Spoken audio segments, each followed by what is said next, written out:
आप देख रहे हैं न्यूज जब बोलेगा हिंदुस्तान। सीतापुर में नाथपुरी कॉलोनी के लोग लंबे समय से बुनियादी सुविधाओं की कमी और रास्ते की समस्या से जूझ रहे हैं। कभी रेलवे कर्मचारियों के लिए बसाई गई ये कॉलोनी अब आम नागरिकों की बस्ती बन चुकी है, लेकिन बढ़ती आबादी के साथ यहाँ की परेशानियां भी बढ़ती चली गई हैं। सीतापुर की नाथपुरी कॉलोनी जो पहले रेलवे विभाग की संपत्ति हुआ करती थी, अब एक घनी आबादी वाला इलाका बन चुकी है। रेलवे कर्मचारियों के तबादले के बाद यहाँ की जमीन स्थानीय नागरिकों ने खरीद दी और धीरे धीरे कॉलोनी बस गई। लेकिन जैसे जैसे आबादी बढ़ी, यहाँ की मूलभूत सुविधाओं का संकट भी गहराता गया। मोहल्ले की गलियां इतनी संकरी हो गई हैं कि अब वाहनों का निकलना तो दूर, लोगों के पैदल चलने में भी दिक्कत होती है। यहाँ ना तो कोई पक्का रास्ता बचा है और ना ही कोई सफाई व्यवस्था। पहले लोग करबला या शमशान भूमि से होकर निकल जाते थे, लेकिन अब वो रास्ता भी बंद किया जा रहा है।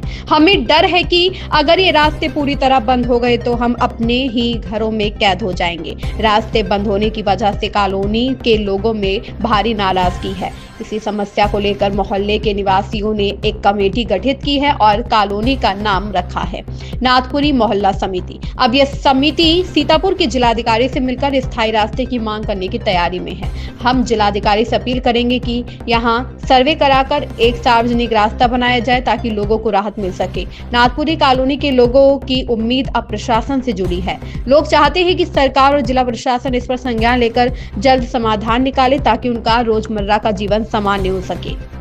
राजा करण सिंह की रिपोर्ट।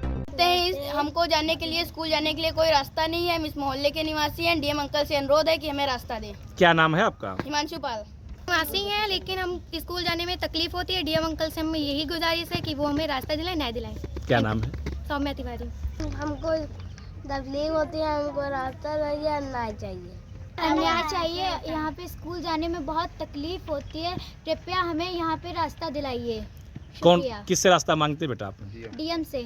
क्या नाम है आपका?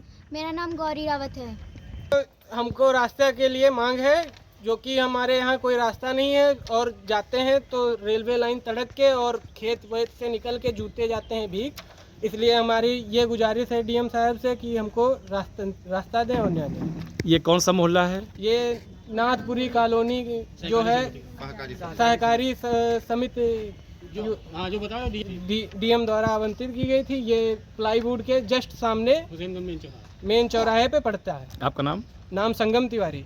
हम निवासी हूँ। पुराने कहने सुनने से प्लाट लिया है और यहाँ कोई रास्ता नहीं। मैं यहाँ के हुसैनगंज से बसेरू हूँ।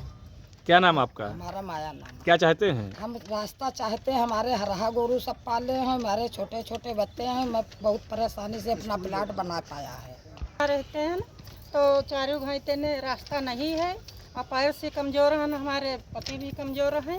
बच्चे स्कूल जाते हैं, लाइन फांद के जाते हैं और भैया कौनी वहाँ इतना आटा पिसाव का रास्ता है और ना तो बच्चन के जाए का रास्ता है। हम डीएम साहब से यही निवेदन है, हमको रास्ता चाहिए। आप बीमार हो तो दवा लेने कैसे जाते हैं? बीमार होते हैं तो कहीं से रास्ता नहीं है। घर है मैं यहाँ स्टोर से ने बच्चे लाया होती कैसे होंगे तो खा लेती है।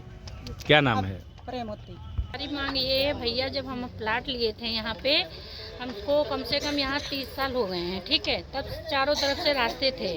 इस वक्त सारे रास्ते बंद कर दिए गए हैं। कोई तरफ जाना आना किसी को नहीं है। बच्चा भी स्कूल जाता है तो उसको भी रेलवे पार करके जाते हैं।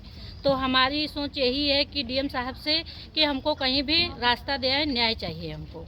आपका नाम? यही अनुरोध है। संगीता रावत। मांगे कि रास्ता, बच्चे स्कूल जाते हैं तो कैसे जाएं? कोई रास्ता तो है नहीं, पटरी तड़क के जाते हैं तभी दिक्कत है। लोग छोड़ने जाते, लेने जाते, घर में बहुत समस्या होती है। तो इनको कैसे क्या किया? जब नाजायज बच्चे जो कट जाएं तो क्या होगा उनको?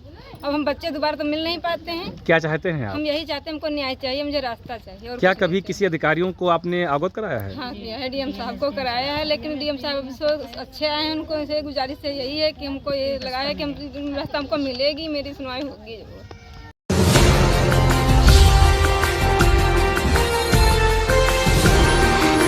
आप देख रहे हैं न्यूज जब बोलेगा हिंदुस्तान।